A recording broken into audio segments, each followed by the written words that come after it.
ዛሬ የማነብላችሁ ከአማርኛ ፊደል ሃን እና ለን የመጀመሪያዎቹን እና በእንግሊዘኛ ሳውንድ ከማይገኝላቸው ፊደሎች አንዱን አነብላችኋለሁ።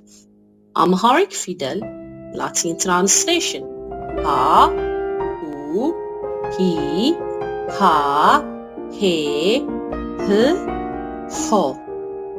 These follow the basic pattern of changing vowel sound while the consonant H stays the same. For example, ha is ha as in hat, and ho is ho as in hop. አሁን ደግሞ የለ ለ ሉ ሊ ላ ሌ ል ሎ.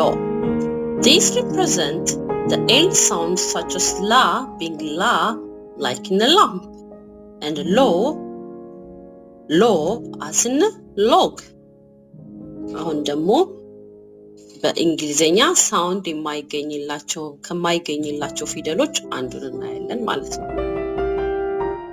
ለምሳሌ ቀ በእንግሊዘኛ ሳውንድ ከሌላቸው አንዱ ፊደል ነው።